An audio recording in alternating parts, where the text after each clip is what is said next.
Hər vaxtınız xeyirli olsun, Yurd FM dinləyiciləri.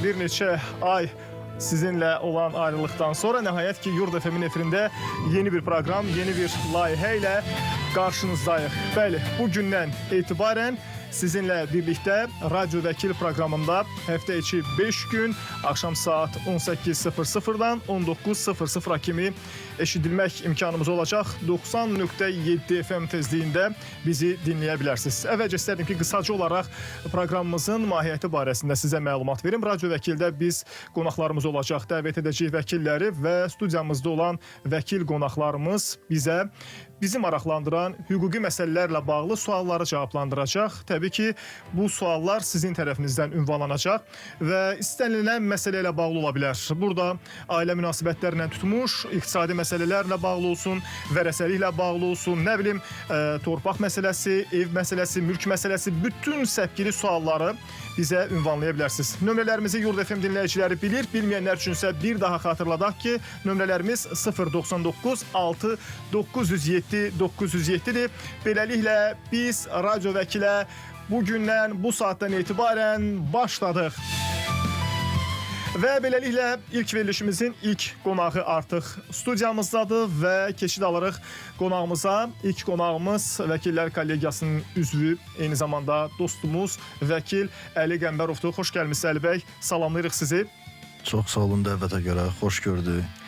Xoş oldu sizinlə. Yeni layihəniz, yeni verilişiniz uğurlu olsun. Təşəkkür edirik, çox sağ olun, var olasınız. Beləliklə başlayırıq və dinləyicilərimizdən gələn sualları irəliləyən dəqiqələrdə cavablandıracağıq. Amma bugün üçün ilk olaraq verilişimizdə nədən danışacağıq? Nəzərə alsaq ki, Dövlət Statistika Komitəsinin son açıqladığı rəqəmlərdən belə başa düşmək olur ki, ölkəmizdə bir xeyli sayda çox təəssüf ki, evlənənlərlə yanaşı bir də boşananların sayında da kifayət qədər artım var və ilk olaraq elə bu mövzu ilə bağlı istədik ki, verilişimizə başlayaq və müzakirə edəcəyimiz məsələ nə ilə bağlıdır? Xüsusən də deməli danışacağımız mövzu mülk məsələsi ilə bağlı olacaq. Xüsusən də ayrılan ailələrdə mülk məsələləri ilə bağlı mövzunu müzakirə edəcəyik. Görək, dinləyicilərimizi də maraqlandıran suallar olsa, təbii ki, bu sualları da ünvanlaya bilərlər. Amma təkcə mövzumuzla bağlı yox, ümumiyyətlə onları maraqlandıran hüquqi səpkili, istənilən sualı bizə göndərə bilərlər. Ümumiyyətlə, bilirəm ki, sizə də bir xeyli bu sahədə, bu səpki ilə, bu mövzu ilə bağlı müraciətlər olur və ünvanlanan suallarınızı bir daha diqqətinizə çatdırım ki, 099 6 907 907 bizim WhatsApp nömrəmizdə gözləyirik. Yazılı formada göndərə bilərsiniz. Yeri gəlmişkən sosial şəbəkə üzərindən də hal-hazırda canlı yayımlanırıq. YouTube üzərindən bizi Vaxt Media kanalında izləyə də bilərsiniz, dinləyə də bilərsiniz və əlbəttə ki, bizim doğma radiomuz Yurd FM-də 90.7 FM tezliyində də bizi dinləmə imkanınız var. Avtomobillərdə bizi dinləyənlər, yolda olanlar, hüquqla bağlı sizi maraqlandıran istənilən məsələni bizə ünvanlaya bilərsiniz. Siz başlayırsınız, yoxsa birinci mən başlayayım Əli bəy? Problem yoxdur, buyurun. Deməli, istərdim ki, əvvəlcə ilə müəyyən ünvanlanan suallarla başlayaq. Çünki dinləyicilərimizi də maraqlandıran suallar var. Verilişdən əvvəl də anonslar yayımlanırdı və artıq biz elan etmişdik ki, suallarınız olsa bizə ünvanlaya bilərsiniz və göndərilən suallar da var. Amma bilirəm ki, sizə də müraciət olunan maraqlı məsələlər var, maraqlı müraciətlər var, vəkillərə müraciət edirlər. İstərdim əvvəlcə onunla başlayaq. Ümumiyyətlə, karyeranıza yəqin ki, bu evliliklə bağlı olan məsələlərdə bir maraqlı müraciətlər olub. Yadınızda qalanı varsa bu evliliklə bağlı məsələ, nə bilim bir müraciətlər filan hansı ki, vəkillərə ünvanlanıb. Onlardan biri də siz olmuşsanız ki, ünvanlayıblar və hələ də sizi təəccübləndirib. Çox belə aktual mövzuya toxundunuz son vaxtlar. Yəni, ilk öncə onu qeyd edeyim ki, əksinə son bir neçə aydır ki, statistika artıq düzəlməyə doğru gedir. Nə gözəl. Yəni, boşanmaların sayı nisbətən azalır. Nisbətən azalır. Nisbətən azalır. Bu səmtdə, yəni, uzun təbliğatlar da gedir. Uzun müddətdir ki, bununla bağlı biz vəkillər olsun və digər bu sahədə ixtisaslaşmış şəxslər, sonra mediasiya institutunun yaranması da öz töhfəsini verib. Müəyyən bir məsələlərə toxunduqda, maarifləndirmə falan öz sözünü deyir. Maarifləndirmə öz sözünü deyir, amma yenə də bəzi problemlər açıq olaraq qalır. Müraciətə gəlincə, yəni son vaxtlar dedikdə, yəni artıq neçə ildir ki müşahidə edirik ki, yəni boşanmaların səbəbi hara gediriksə, yəni eyni sual verirlər ki, əsasən boşanmaların səbəbi nədir? Bəli. Boşanmanın müxtəlif səbəbləri var və eyni zamanda ciddi səbəblər də olur. Bəzən cüzi bir, yəni Səbəblər də olur. haradakı konflikt, dırnaqarası konflikti idarə etmək olar. Sadəcə son vaxtlar ki, bizim cəmiyyət, ümumilikdə cəmiyyət çox səbirsiz olub deyə, Bəli. heç kim, Lordilədirsə, heç kimi yola vermir. Heç kimin sözü heç kimin boğazından keçmir, belə Bəli, desə. boğazından keçmir. Bununla da bağlı, yəni çoxsaylı fərqli və maraqlı müraciətlər olub. Son vaxtlar amma müraciətlərə əsasən, yəni bu barışıq, yekunda barışıqla nəticələnən, yəni işlər də az deyil. Bəli. İndi çoxu bəlkə də elə bilər ki, biz bu məsələlərə, bu məqamlara sevinmirik, amma əksinə biz sevinirik Təbii. ki, yəni heç kim məncə istənilən adekvat bir şəxs, yəni istəməz ki, yəni ailə institutu, Bəli. yəni uçuruma doğru getsin. Dağılsın. Yeri gəlmişkən, Əli bəy, bilirəm ki, dinləyicilərimizi də maraqlandıran məsələlər var. O sualları istərdim ki, keçid alaq. Bir dinləyicimiz belə bir sual soruşur. Deyir ki, əgər məhkəmə tərəfindən boşanma olmasa, aliment ödəməliyəmmi? Yəni, məhkəmə tərəfindən boşanma olmayıb, amma aliment məsələsi var. Ortada yəqin ki, bir uşaq var filan. Bu prosesi olmadan da ödənilməlidirmi? Ümumiyyətlə, indi bundan sonra da bir neçə suallar səslənəcək. Mən ümumiyyətlə onun tərəfdarıyam ki, belə insan... Çünki bu barədə o qədər illərdir danışan vəkillər olsun, hüquqşünaslar olsun, çoxdur.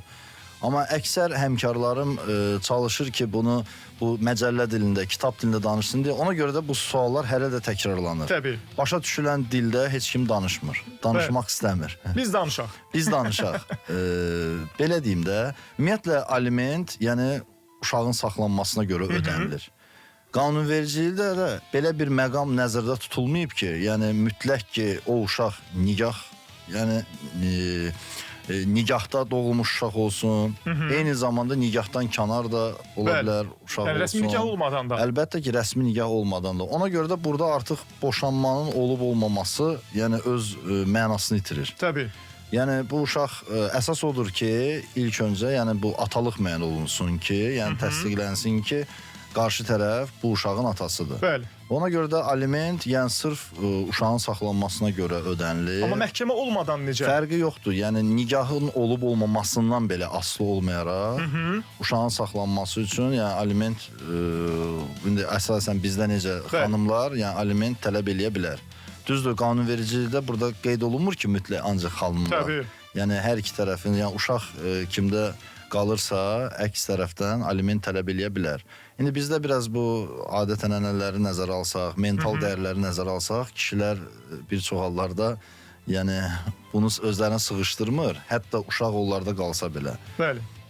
O yüzden, yəni boşanmadan asılı olmayaraq, hətta nigah dövründə belə, nigah gedə-gedə, nigah davam eləyə-eləyə qadın, yəni daha doğrusu arvad, ərdən aliment tələb eləyə bilər uşağın saxlanması üçün. Və bir kiçik məqama toxunum. Biz ər və arvad bildirəndə, burada terminlər, bəzən sosial şəbəkələrdə bir irad bildirirlər ki, yəni biraz göyə ki, qeyri-etik səslənir. Amma nəzərlərinə çatdırım ki, qanunvericidə bu iki anlayış var.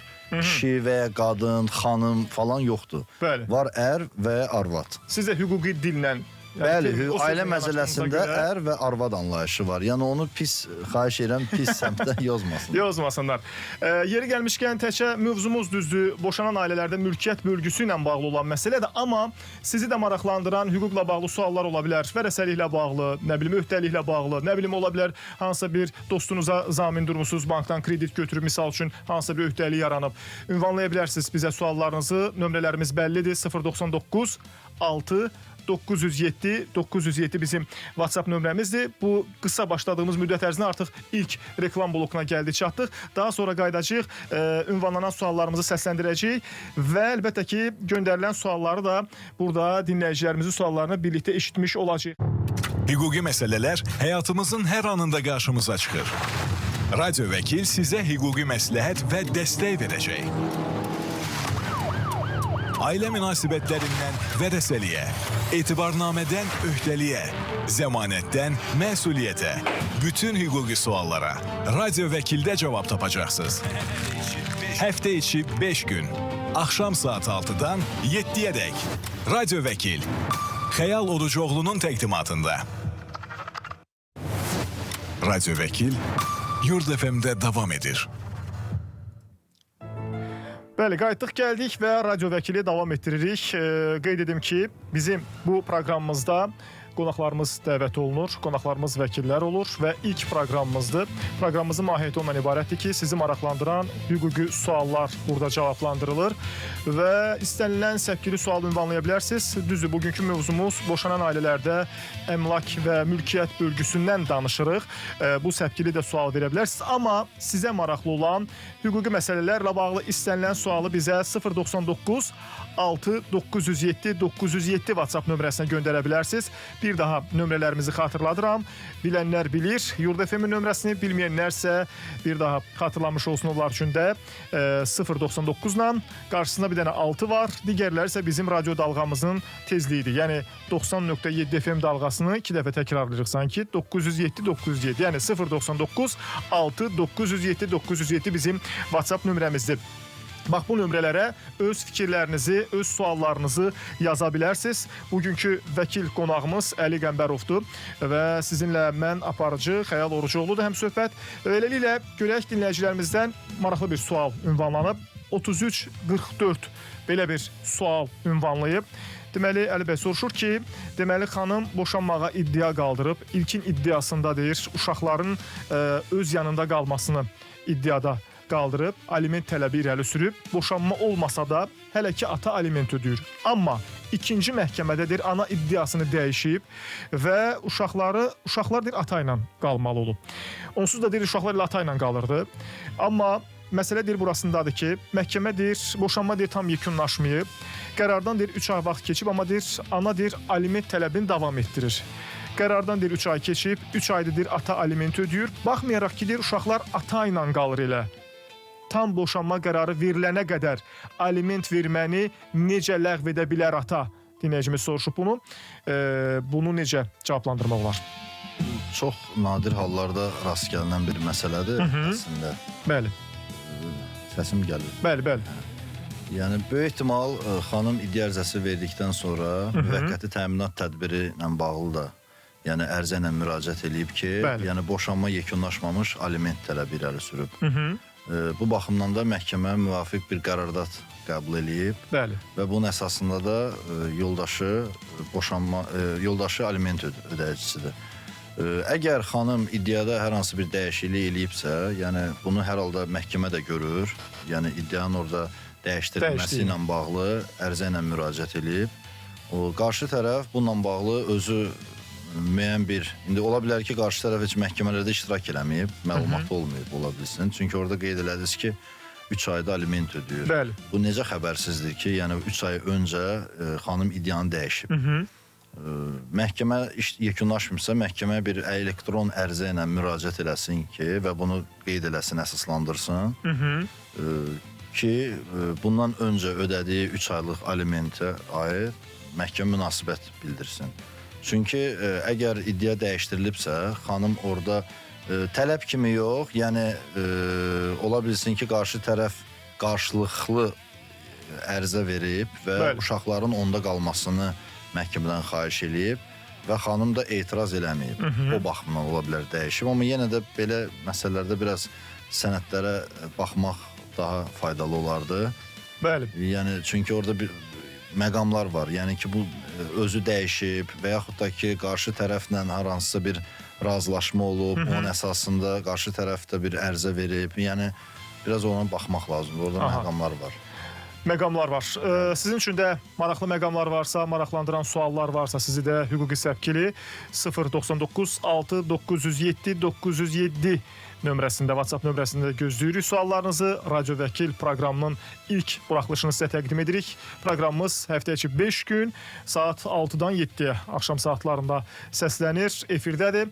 Mən Xəyal Orucoğlu'nun təqdimatında və biz hər gün verilişimizdə bir vəkil dəvət edib sizi maraqlandıran suallara cavab axtarırıq həmin o proqramımızda, həmin verilişimizdə. Və məlumat üçün bildirim ki, bir daha xatırladım nömrəmizi 099 6 907 907 bizim WhatsApp nömrəmizdir. Bir sual da var, maraqlı bir sualdır. Əslində bu mövzudan kənarda dediyim kimi sizi maraqlandıran sualları cavablandıra bilərsiniz. Daha doğrusu ünvanlaya bilərsiniz suallarınızı ki, vəkilimiz o sualları da cavablandıracaq. Yəni mövzu var, amma bununla yanaşı həm də digər məsələləri də soruşa bilərlər, düzdürmü? Bəli, əlbəttə ki. Dinləyicimiz soruşur ki, deyir, atası vəfat edib və banka kredit borcu olub atasının və elə bu borçlu olula da dünyasını dəyişib. İndi deyir ki, mən atamın borcuna görə bank məndən o ödənişi tələb edir.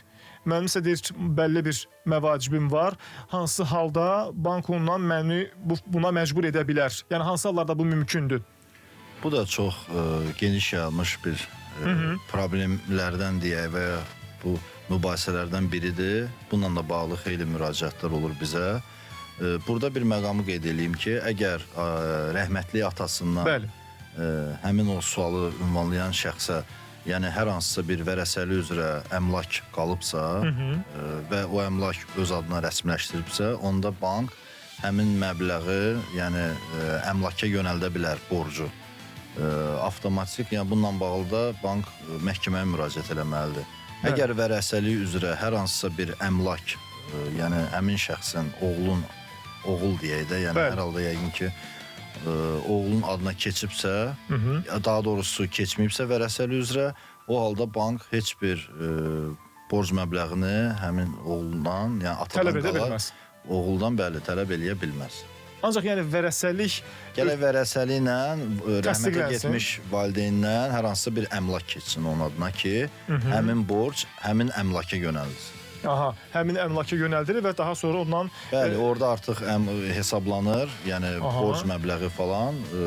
Lazım olsa onu indi məhkəmənin qərarından asılı olaraq, yəni borclu şəxs, yəni oğlu özü yəni ödəyir və yaxud da ki, əmlak əhraca çıxarılır və satışdan əldə olunmuş o borc məbləğində icra vasitəsilə bank yəni geri qaytarmış. Geri qaytarılır. Bəli, sizin də suallarınız varsa bizə ünvanlaya bilərsiniz. Radio Vəkildə sizi maraqlandıran hüquqi səpkili sualları cavablandırırıq. Nömrələrimiz açıqdır. Dinləyicilərimizlər, Yurd FM dinləyiciləri bu nömrələri əzbər bilir, amma xatırlatmaqda fayda var. Proqramımızın ilk buraxılışıdır, verilişimizin ilk buraxılışıdır. Radio Vəkildə biz belə bir plan irəli sürmüşük ki, belə bir, necə deyərlər, ideya həyata keçirməyə çalışırıq ki, vəkillər dəvət edək və insanlarımızı həm hüquqi nöqteyi nəzərdən maariflənməsinə bir dəstək olaq və eyni zamanda da onları maraqlandıran bu səpkili sualları cavablandırmış olaq. Dinləyicilərimizdən gələn mesajlar da var. 099 6 907 907 WhatsApp nömrəsində sizin suallarınızı gözləyirik, yaza bilərsiniz. Salam Xəyal bəy, yeni verilişiniz uğurlu olsun. Təşəkkür edirəm, dinləyicimiz yazıb. Qonağımızı da salamlayıb. Bir zəhmət olmasa deyərdiniz, mümkündürsə bir uşağa görə nə qədər aliment düşür? Buyurun. Bu da yetərincə çox sayılı suallardan biridir. Yəni, yayğın suallardan. Bəli, çox verirlər bu sualı da. Burada yəqin ki, əgər qarşı tərəfin əmək haqqısına nə qədər tutulur? Çünki sabit pul məbləği ümumi dövlət tərəfindən təsdiqlənmiş, yəni hər il o hər uşağın saxlanması üçün minimum ümumi respublika təsdiq olunmuş minimum əmək haqqından hesablanan məbləğdir. Amma belə, yəni əmək haqqını biz nəzərdə tuturuqsa, bir uşağa görə maaşın və başqa gəlirin, rəsmi gəlirdən söhbət gedir. 1/4 hissəsi, 2 uşağa görə 3/1, 3 və daha çox uşağa görə maaşın, əmək haqqının və başqa rəsmi gəlirin yarısından. Yarısını Bəli, yarısı. Yəni deyək ki, bir adam 1000 manat maaş alırsa və 3-dən çox uşağı varsa və ona görə aliment ödəyirsə, o 1000 manatın 500 manatı ödəməli olacaq. Orada qəti məqam yoxdur. Çünki orada dediyim kimi, orada məhkəmə həmin kimdən ki tələb olunur aliment məbləği, onun yaşayış səviyyəsi, orada müəyyən, məsələn, ola bilər ki, həmin şəxsin müəyyən bir krediti var və yaxud da ki, ikinci nikahdan başqa övladı var, onunla da bağlı müvafiq sənədləri təqdim edəsə, məhkəmə əlbəttə ki, bu məqamları nəzərə alır və son illərdə orada qanunda da müəyyən dəyişikliklərə görə orada müəyyən faiz nisbətləri də hesablanır. Ona görə də bununla bağlı bir ümumi olaraq, bir qayda olaraq budur mən dediyim. Amma orada yəni müəyyən məqamlar, bayaq qeyd elədiyim məqamlar hamısı nəzərə alınır və ona uyğun hesablanır. Maraqlı məsələlər var. Bəs yaxşı, heç yerdə işləməsi necə? Deyək ki, bir atadır, ailəsindən ayrılıb aliment ödəmək öhdəliyi var, amma heç yerdə də işləmir. Nə rəsmi, nə də qeyri-rəsmi. Yəni, belə olan halda məhkəmə adətən standart bir məbləğ müəyyənləşdiribmi? Yəni, varmı elə bir məbləğ? Bəli, məbləğ var. Yəni, bayaq qeyd elədiyim kimi, ölkə üzrə minimum əmək haqqından hesablanan o bir uşağın saxlanması üçün minimum nəzərdə tutulmuş, yəni sonuncu dəfə 250 manata yaxın məbləğ olub, yəni məbləğ hesablanıb. Amma yenə də orada hesablanır ümumi o faiz nisbəti, çünki qarşı tərəfin də, necə deyərlər, o dolanışığı nəzərə alınmalıdır. Bəli. Biri var, məsələn, məhkəmə qərarı ilə aliment kəsilib, ola bilər ki, yəni indi qeyd edir ki, işləmir, amma müəyyən bir vasitələrlə yayınmağa çalışır, yəni qəsdən ödəmir. Bəli. O elə məqamlar da az deyil, yəni çünki onun bir növ işləməməyə də bir bəhanə gətirirlər. Əsas gətirirlər məhkəmədə ki, işləmirəm. Əsas gətirirlər, hətta məhkəmədən sonra, qərar çıxandan sonra və sözsüz ki, əmək haqqından aliment tutulanda daha rahatdır. Çünki avtomatik iş yerindən, məsələn, işə götürən tərəfindən mühasibatlıqdan aylıq hesablanır. Belə, amma sabit pul məbləğində aliment kəsiləndə orada yayınma halları yetərincədir. Bir dinləyicimiz də soruşur ki, mən heç bir rəsmi iş yerim yoxdur, amma deyir, iş yerim yoxdur, amma rəsmi olaraq maksimum aylıq gəlirim 600 manatdır, maksimum. Amma deyir, məhkəmə mənə hər uşaq üçün 368 manat, yəni toplam 336 manat aliment kəsib. Yəni məvacibindən də iki uşağa görə. Bunu soruşur ki, bu nə dərəcədə beləmi olmalıdır, necə?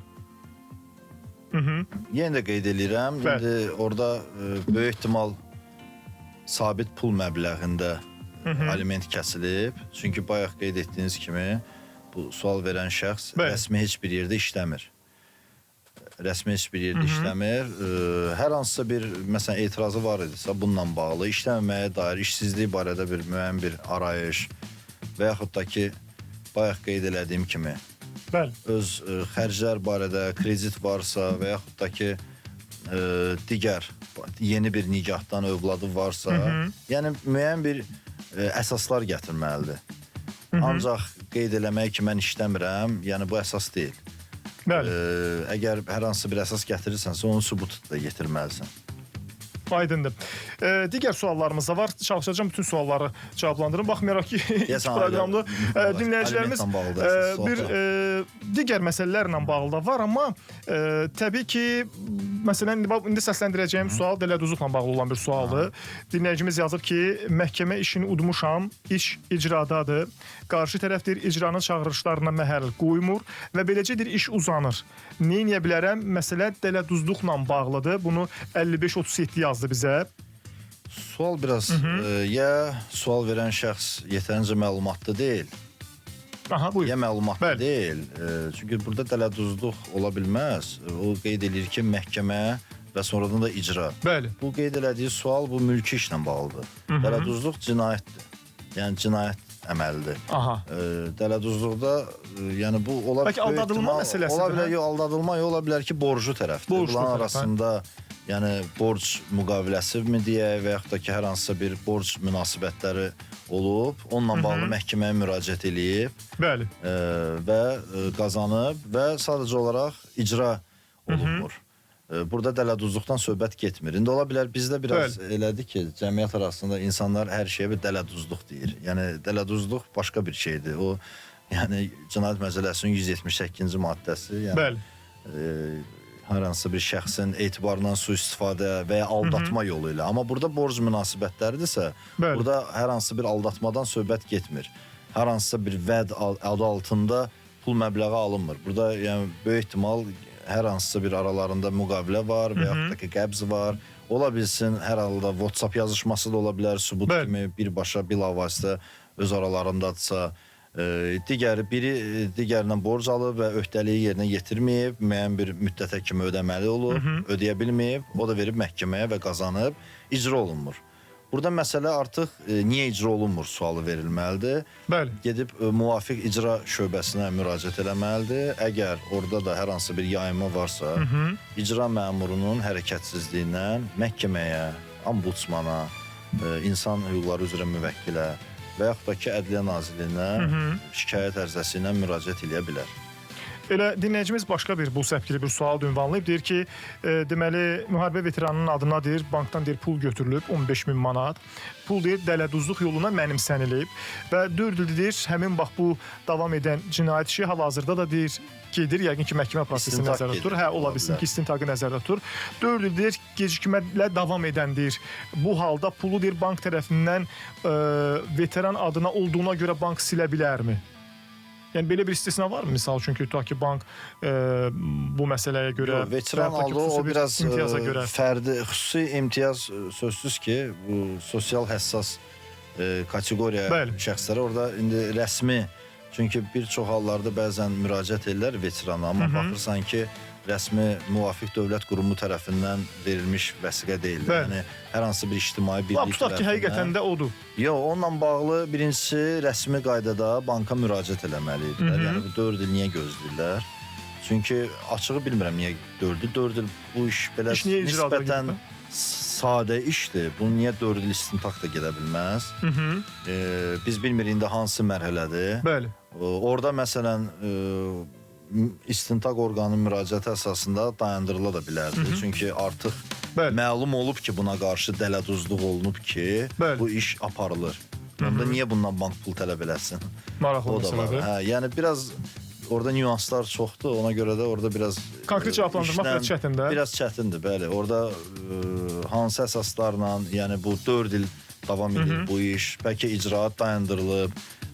Ola bilər ki, böyük ehtimal dayandırılıb icraat. Çünki dələduzluq etmiş şəxslər, xarici vətəndaşlar falan ola bilər.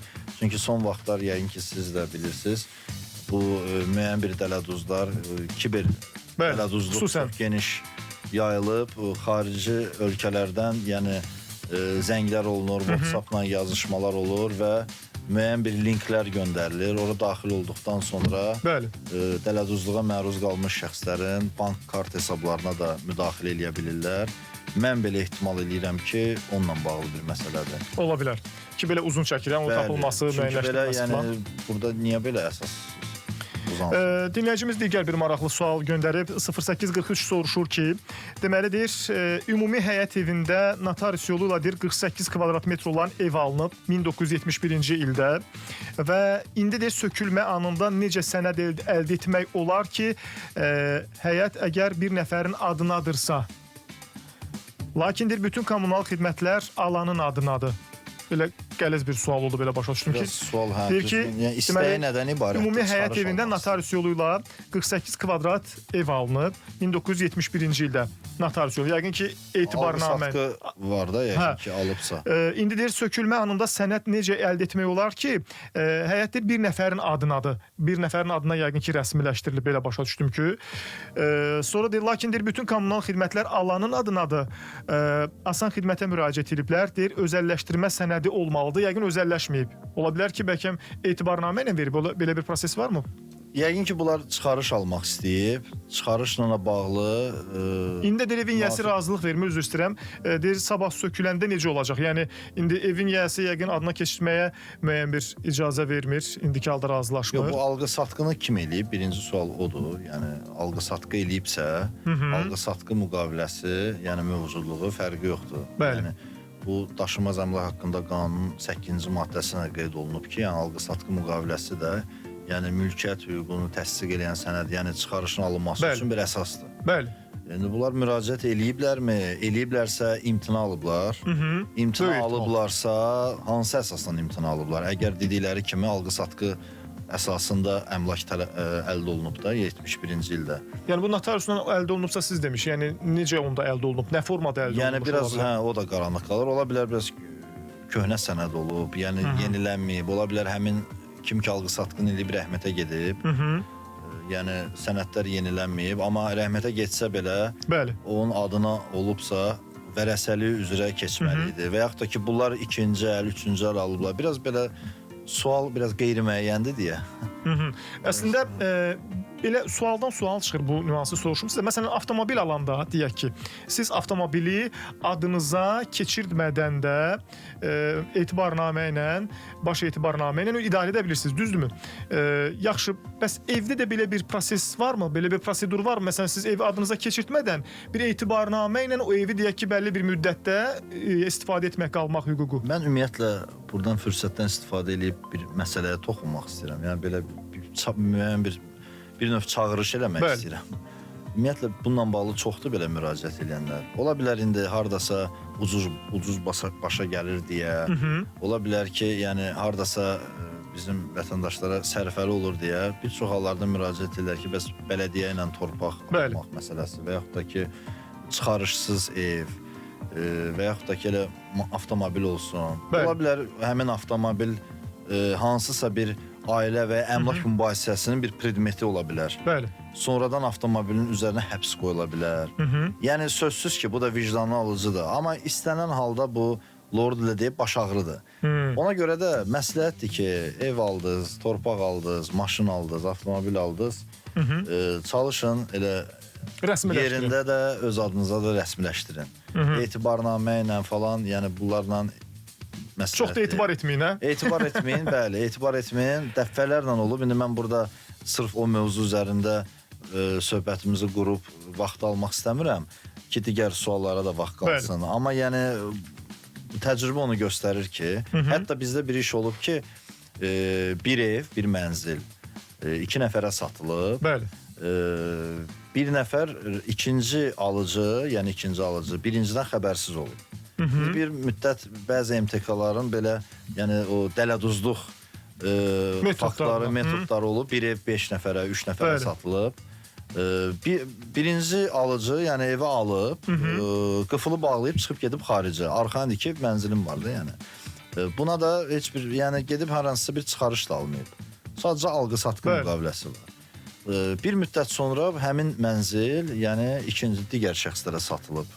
Bəli. Şəxslərə, yəni belə deyim, ailə olaraq. Aha, bəli. Bunlar qapını dəyişib, qıfılı dəyişib və hətta rəsmi şəkildə gedib çıxarış alıblar. Digər birinci alıcı xəbər tutandan sonra müraciət edib məhkəməyə. Çünki o da vicdanlı alıcıdır. Əlində qəbz var, ödənişə dair.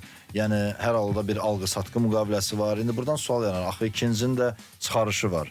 Amma həmin ilk növbədə həmin çıxarışın etibarsız hesab olunmasına dair iddia ilə və həmin işi də udmuşdular. Aha, təmin olunmuşdu. Bəli, təmin olunmuşdu. İndi eyni zamanda da ikinci alıcı həmin sözü gedən MTK barədə də, yəni hüquq mühafizə orqanına şikayət eləmişdi. Bax görürsünüz burada nə qədər problemlər, get-gəllər, stres, əsəb. Biz də bilirik axı bizim Azərbaycan vətəndaşlarının bu əmlaka xüsusi belə bir həssası var. Həssas yanaşırlar.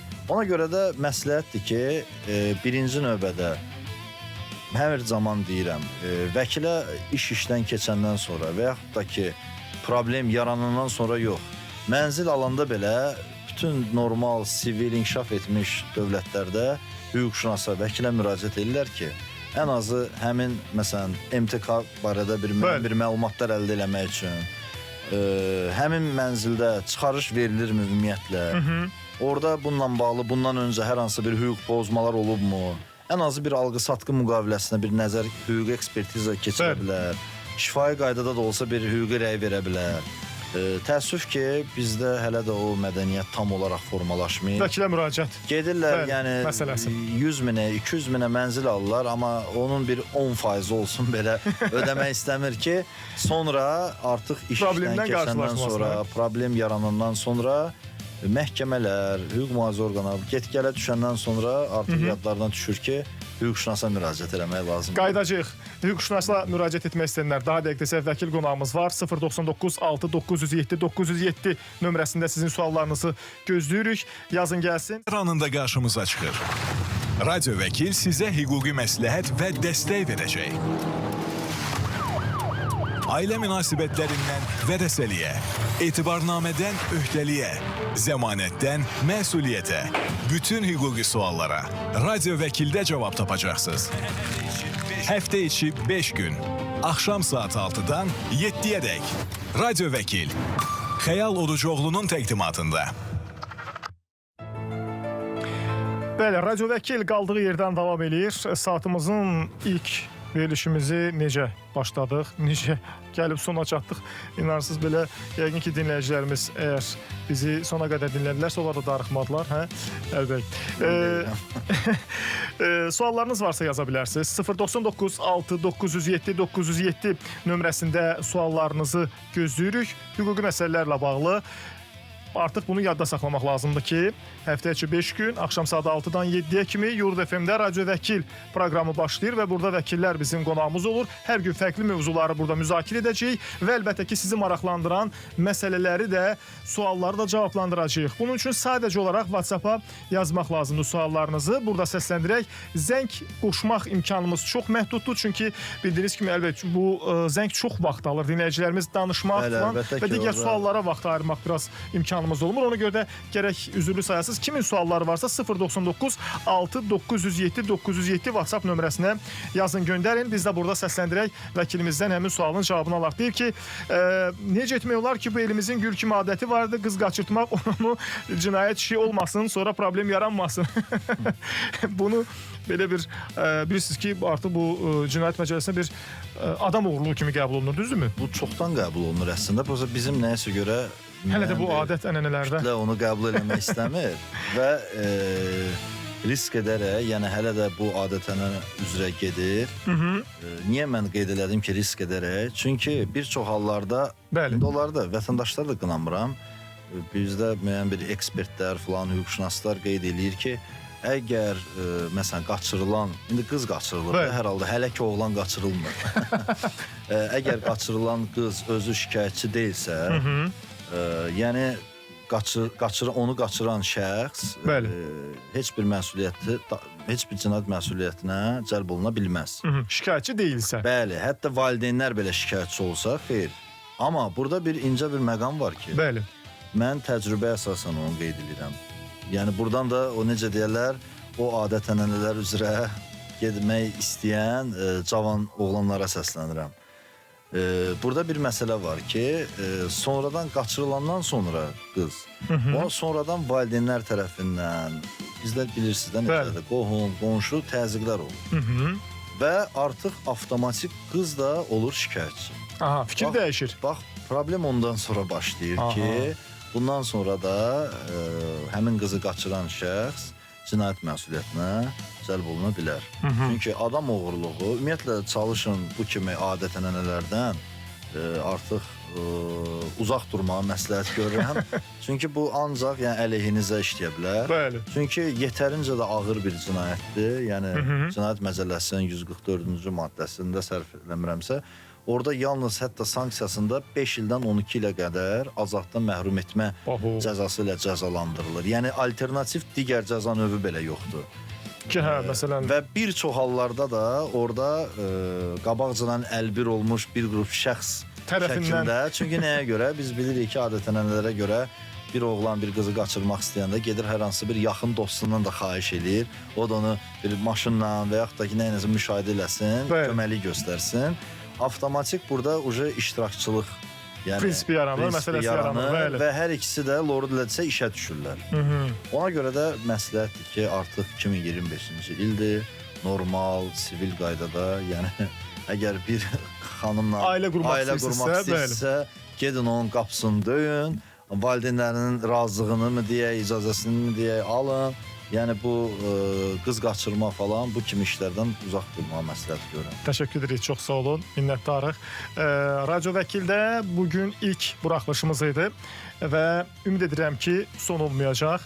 Və biz hər gün axşam saat 6-dan 7-yə qədər Yurd FM 90.7 tezliyində bizi Yurd FM-də Radio Vəkil proqramında dinləmə imkanınız olacaq. Həftə içi 5 gün, eyni vaxtda, eyni saatda fərqli vəkillərimiz fərqli mövzuları bizimlə müzakirə edəcək, suallarımızı cavablandıracaq və gün ərzində də suallarınızı ünvanlaya bilərsiniz. 099 6 907 907 WhatsApp nömrəsində sizin suallarınızı gözləyirik. Bugün isə bu qədər. Sizinlə mən Xəyal Orucoğlu idi. Siz Radio Vəkil proqramını dinləyirdiniz və bugünkü vəkil qonağımızsa Əli Qəmbərov idi. Bir daha təşəkkür edirəm. Çox sağ olun. Xoş gəldiniz.